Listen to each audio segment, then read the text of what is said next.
Lumalala, insecurities mo dahil sa 4 habits mo na to.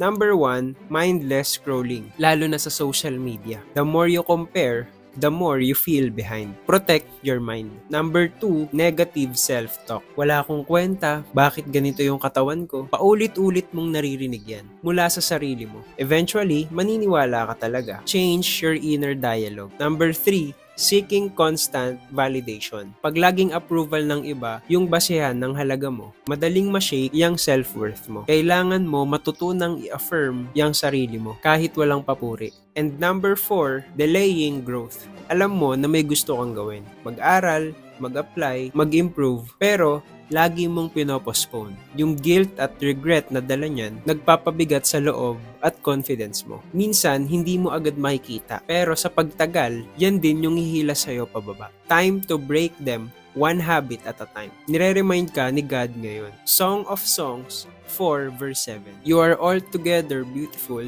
my darling, there is no flaw in you.